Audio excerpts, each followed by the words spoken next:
cours sur le poids et les masses. Ce sont deux grandeurs physiques, vous allez voir, qui sont liées, qu'on a tendance à confondre l'une et l'autre, pour des raisons historiques, puisque le poids était un terme beaucoup plus large que lorsqu'on employait au XIXe siècle. Et ces deux concepts, ces deux grandeurs physiques sont liées à une autre, l'intensité de pesanteur. Alors, tout d'abord, on va essayer de faire quelques rappels sur le poids et sur les forces en général. Donc, le poids d'un objet, il faut bien avoir en tête que on ne parle pas de la masse. Le poids, il va dépendre un peu du lieu où vous vous trouvez. C'est-à-dire que sur Terre, par exemple, eh bien, c'est une grandeur physique qui va être relativement homogène sur Terre du fait de la force de gravitation, de l'intensité de gravitation qui va s'appliquer à l'objet. Le poids, en fait, c'est une force qui se note P et qui s'exprime en newton. On mesure une force, notamment le poids, avec ce qu'on appelle un dynamomètre.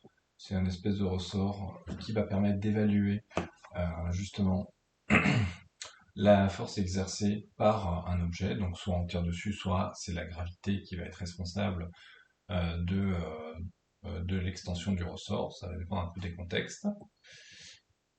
Pour représenter un poids, on est toujours dans le cadre de la représentation d'une force, eh bien, une force, dans tous les cas, c'est représenté par un segment fléché, comme on voit sur la droite de l'écran, et ça respecte 4 règles.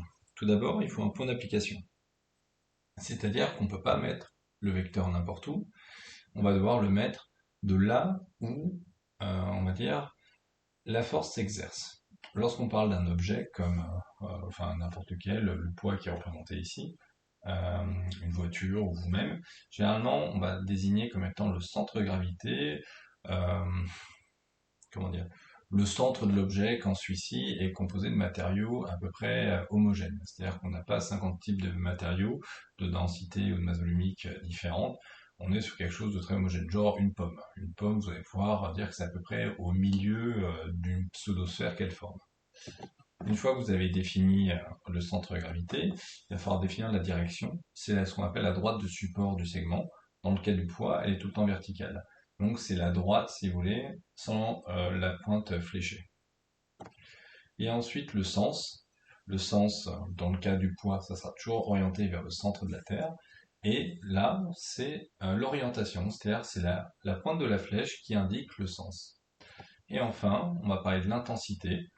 Là, l'intensité, c'est la façon dont on va représenter la longueur du segment. Si on représente un objet qui a un poids 2 fois plus lourd, 2 poids plus important qu'un autre, on va faire une flèche 2 fois plus grande, pour respecter cette règle de proportionnalité. Maintenant qu'on a défini ce que c'était que le poids comme étant une force, on va essayer de comprendre la différence avec la masse. Alors, donc ce ne sont pas des choses identiques.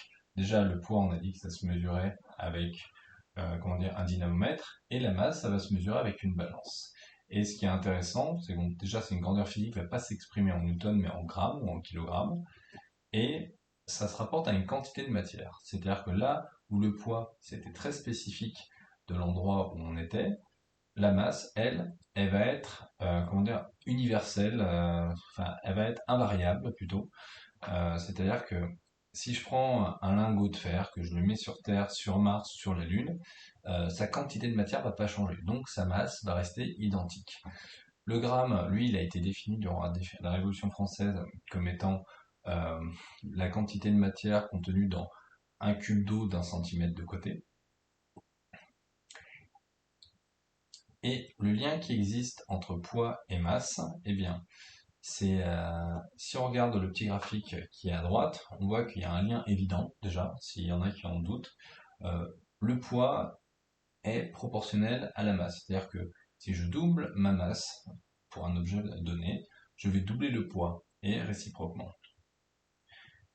Donc il y a une relation de proportionnalité qui s'installe, sachant que la proportionnalité en mathématiques, c'est ni plus ni moins que lorsque je peux dessiner une droite qui passe par l'origine sur un graphique.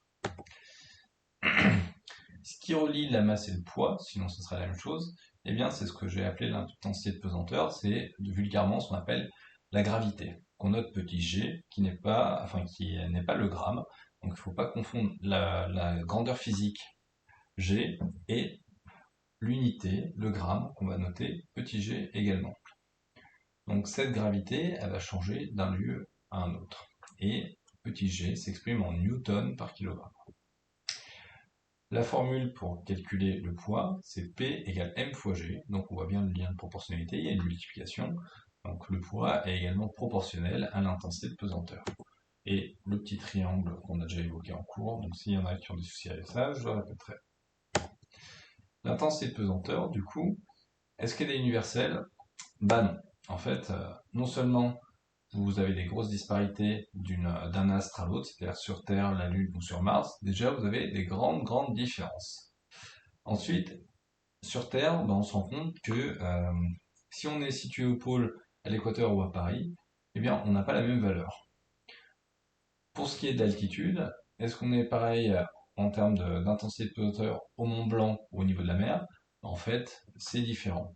Du coup, il y a des petites variations, et pour ceux qui se demandent est-ce que c'est exploitable ces petites variations, si on a comment dire, euh, les, euh, les sites de lancement d'objets spatiaux au niveau de l'équateur, c'est parce que ça permet de gagner un petit peu au niveau du poids, donc on a besoin de moins d'énergie pour faire décoller l'objet.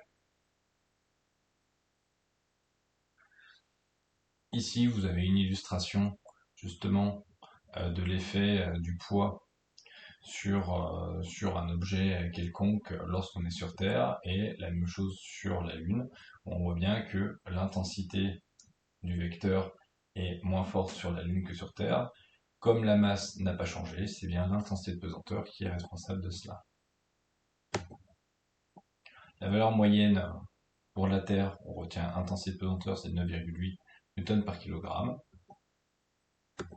Et du coup, ce que je vous ai dit tout à l'heure, c'est que cette masse, eh bien, elle est invariable, alors que G peut pouvoir changer.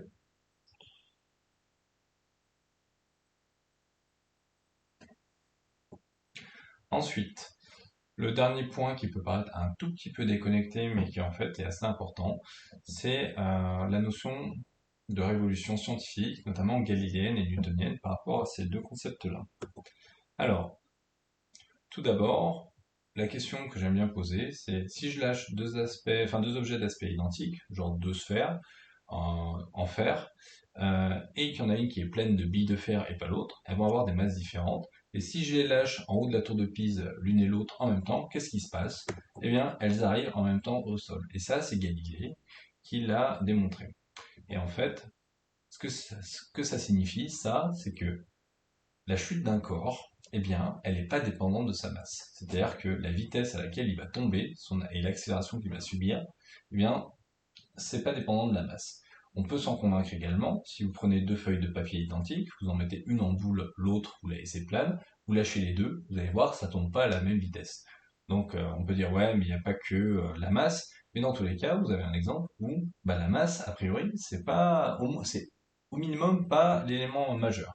Et moi, je vais plus loin, je dis bah, la masse, elle a rien à voir avec la chute des corps, même si on peut juste un petit peu pondérer ce discours-là dans d'autres en prenant certains paramètres physiques, mais elle est plutôt indépendante. Du coup, le poids, est-ce qu'il va avoir un effet? C'est pas tellement le poids c'est plutôt une conséquence, et en fait c'est l'intensité de pesanteur qui va être responsable de la vitesse de la chute des corps, et du coup c'est ce qui explique que sur la Lune, sur Mars ou sur Terre, bah, la vitesse de la chute des corps, d'un même corps, n'est pas la même. Alors ça, c'est quelque chose qui a été mis en avant par Galilée, notamment avec, enfin lui, il est allé un peu plus loin en mettant en lien la relation de proportionnalité entre quantité de matière et poids. Pour autant, en fait, cette notion entre poids et quantité de matière, elle est pas évidente. Et dire que bah, le poids, la masse, c'est quelque chose qui est une quantité de matière à une époque où finalement on n'a jamais quitté la Terre, hein. Eh bien, comment on fait pour dire que le poids et la masse, c'est indépendant? Eh bien, on doit ça à Newton, qui a, on va dire, a eu la bonne idée de naître la même année de la mort de Galilée, et qui a résolu cette énigme, si on peut dire, d'une façon assez rigolote et compréhensible.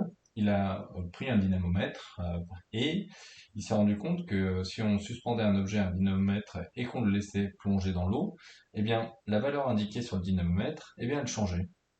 Et du coup, bah, le poids de l'objet, j'ai envie de vous dire, est-ce qu'il a changé? Bah, en fait, on est en droit de s'interroger si c'est vrai ou pas. Mais ce qui a été démontré finalement là, c'est que l'environnement, eh bien, il va avoir une influence sur la force exercée sur l'objet. Pourtant, la quantité de matière de l'objet, elle, n'a pas changé.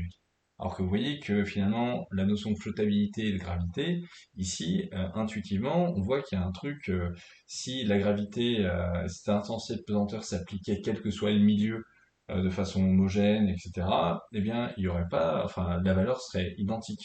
Et là, le fait est qu'on ait une valeur un peu différente, enfin, ou très différente, ça veut dire que on peut bien faire le lien entre le phénomène lié à la gravité, et la masse. Donc la mesure qu'on obtient avec le dynamomètre, c'est pas la quantité de matière qu'on va obtenir. Voilà, et donc tout ça, c'est aussi, on va dire, une extension des expériences avec la poussée d'Archimède. Mais là, c'est un autre chapitre.